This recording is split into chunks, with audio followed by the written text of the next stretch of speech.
یفتنون، کیا میرے بندوں نے یہ گمان کر لیا ہے ہم ان کے ایمان لائے اتنا کہنے پر چھوڑنے والے نہیں جب تک کہ یہ لوگ آزمائے نہیں جائیں گے؟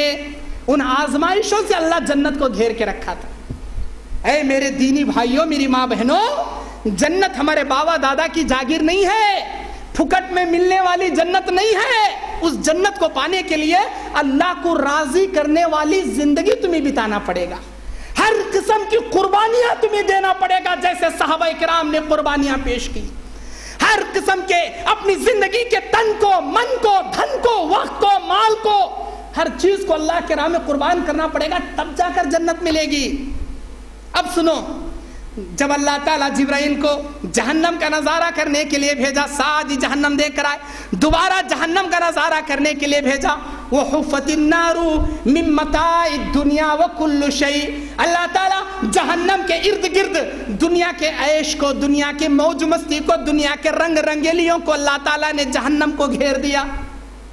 جہنم کے آزو بازو یہ کلب خانے ہیں، یہ پارک ہے جس میں لڑکیوں کو لے جا کر عیاشی کرتے ہیں، یہ غلیظ غلیظ موبائل ہیں جس کے اندر نوجوان لڑکے بلوٹوتھ کے ذریعے گندے گندے تصویریں لاتے ہیں، گندے گندے میسیجز ٹائپ کر کے سینڈ کرتے ہیں، یا گندے گندے میموری کارڈ کے اندر کلپنگ رکھتے ہیں۔ اس جہنم کے آزو بازو ناچ گانے ہیں، ڈھول تاشے ہیں، موج مستیاں ہیں، زنا ہے، شراب ہے، جھوٹ ہے، مکر ہے، قتل و غارت گیری ہے، اپنے من کی نفسانی خواہشات سے اللہ تعالیٰ جہنم کو گھیر دیا۔ جبرائیل آ کر بولتے ہیں، اے اللہ، جہنم کے ارد گرد اتنے سارے موج مستیاں، اتنے سارے رنگ رنگیلیاں، میں سمجھتا ہوں تیری ساری مخلوق جہنم میں چلی جائے گی، شاید ہی کوئی بچ پائے گا۔ نوجوانوں، اپنی جوانی کو اللہ کے پاس جواب تمہیں دینا ہے، اللہ جوانی کے بارے میں سوال کرے گا، بتا میں تجھے جوانی دیا تھا، کیا کیا؟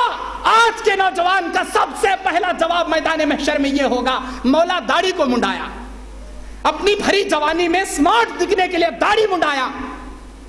رب کی رحمت ملے گی تمہیں، رضی اللہ عنہ، اللہ ان سے راضی ہوا، وہ اللہ سے راضی ہوئے، کیا تمہارے داڑھی منڈے چہروں پر اللہ راضی ہوگا؟ جوان سے سوال کرے گا پروردگار، بتا تیری جوانی کیا کیا؟ اللہ پینٹ شرٹ جب بھی پہنتا تھا اپنے پینٹ کو ٹخنے سے نیچے ہی رکھتا تھا، اوپر کبھی نہیں اٹھاتا تھا۔ یہ جواب ہوگا دوسرا نوجوان کا آج کا۔ یا اللہ، اپنے موبائل میں 4 GB میموری کارڈ رکھتا تھا، 2 GB میں پورا قرآن رکھتا تھا، بقیہ 2 GB میں گانے اور گلیز گلیز کلپنگ اور فلمیں رکھا کرتا تھا۔ یہ جواب ہوگا نوجوان کا۔ اللہ کی قسم، پروردگار کی لعنت اترے گی تمہاری زندگی پر، تمہارے کاروبار پہ، تمہارے مکانوں پہ، تمہارے دکانوں پہ۔ شرم نہیں آتی تمہیں؟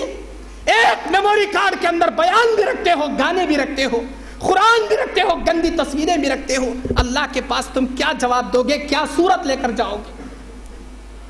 میری ماں بہنوں، اللہ سوال کرے گا تمہاری جوانی کے بارے میں، کیا جواب دو گے؟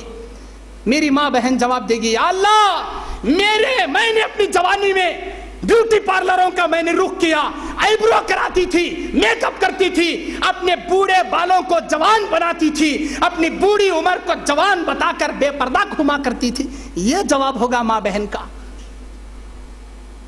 یا اللہ، حیا علی الصلاح، حیا علی الفلاح، مؤذن نماز کے لیے، کامیابی کے لیے پکارا کرتا تھا، ہم ٹی ویوں میں سیریل دیکھتے بیٹھا کرتے تھے۔ یہ جواب ہوگا میری ماں بہن کا۔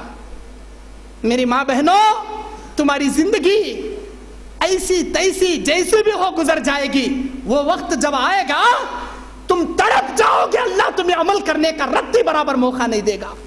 آج صرف عمل کرنے کا موقع ہی موقع ہے، اپنی زندگیوں کو اللہ کی رضا کے راہ پہ لگا دو۔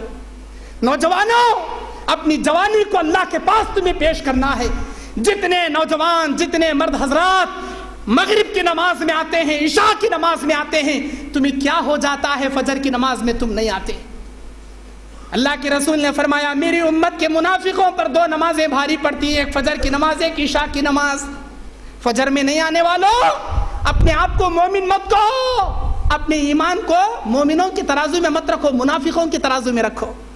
اپنے چہرے مومنوں کے لسٹ میں مت تلاشو، قیامت کے دن منافقوں کی لسٹ میں تلاشو۔ نماز فجر تم پر بھاری ہے۔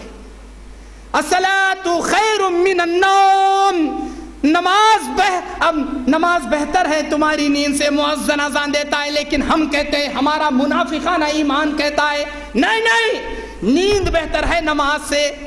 یہ ہے تمہاری جوانی؟ بولو، وقت کی قربانی دو، وقت کی۔ کیسے؟ اللہ کے رسول نے فرمایا آج اجتماع ہے، اللہ کا فضل ہے، اللہ نے آپ کو چن لیا۔ کہنے والے بہت آئیں گے، سننے والے بہت سنیں گے، لیکن کہی ہوئی بات کو کہنے والے کو اللہ پکڑے گا، سنی ہوئی باتوں پر اللہ آپ کو پکڑے گا۔ کتنا عمل کیا، کتنا دوسروں کو پہنچایا۔ گر کہہ کر میں عمل نہ کروں، سن کر تم عمل نہ کرو، میں بھی جہنم میں، تم بھی جہنم میں۔ اللہ محفوظ کرے ہم کو بدعملی سے، عمل کی توفیق عطا کرے ہم سب کو۔ قیامت کے میدان میں اللہ تبارک و تعالیٰ قربانیاں پیش کرنے والے کو قریب کرے گا۔ یہ قربانی کیا ہے؟ ما حاذہ الاضاحیۃ یا رسول اللہ، اے اللہ کے رسول، قربانیاں کیا ہے؟ آپ نے فرمایا ابراہیم کی سنت ہے، ابراہیم علیہ السلام کی سنت ہے۔ ابراہیم علیہ السلام بیٹے کو ذبح کیے تھے۔ ہم کیا کرتے؟ ہم تو وہ نہیں کر رہے نا، بکرے کو ذبح کرتے، بکرے کو ذبح کرے تو قربانی ہوگی سمجھتے نہیں۔ وقت کی قربانی دو، وقت کی۔ جمعہ کے دن ممبر پر خطیب بیٹھا، اللہ کے رسول فرماتے ہیں جو اپنے زندگی کا وقت نکال کر اول مرتبہ اول وقت میں مسجد میں داخل ہوا، وقت کی اس نے قربانی دیا، پروردگار اسے اونٹ کی قربانی کا ثواب عطا کرے گا۔ جو دوسرے نمبر پر آئے گا گائے کی قربانی، اس کے بعد آنے والے کو بکرے کی قربانی، اس کے بعد آنے والے کو مرغی کی، اس کے بعد آنے والے کو انڈے کی، اس کے بعد آنے والوں کی فہرست فرشتہ لکھ لیتا ہے۔ جیسے ہی خطیب بیٹھ گیا، وہ فرشتہ اپنی لیسٹ بند کر کے خطبہ سننے کے لیے بیٹھ جاتا ہے۔ بعد میں آنے والے وقت کے چور جو وقت نہیں دیتے، نماز پڑھنے کے لیے پیچھے آتے ہیں، نہ ان کا لیسٹ فرشتے کے لیسٹ میں چڑھتا ہے، نہ ان کو ثواب جمعہ کا ملتا ہے، کچھ بھی نہیں۔ وقت کی قربانی دو۔ اجتماع ہے، دین کا پروگرام ہے۔ آج ہم صبح آ کر، ابھی دوپہر میں آ کر دیکھے، اتنے سارے نوجوان ہیں، افسوس ہو رہا ہے مجھے، اتنے سارے نوجوان ہیں، بوڑھے حضرات وہاں کلیننگ کر رہے، بوڑھے حضرات پانی مار رہے، بوڑھے حضرات وہ برش لے کے پانی کلین کر رہے ہیں۔ نوجوان کہاں چلے گئے تھے؟ کہاں چلے گئے تھے نوجوان؟ نوجوانوں، وقت کی قربانی دو، اسلام کے راہ میں وقت کی قربانی دو، اور اپنے مال کی قربانی دو، حلال مال کی۔ ایک آدمی پیسہ خرچ کر کے حج کو جاتا ہے، نعرے لگاتا ہے، لبیک اللہم لبیک، لبیک لا شریک لک لبیک۔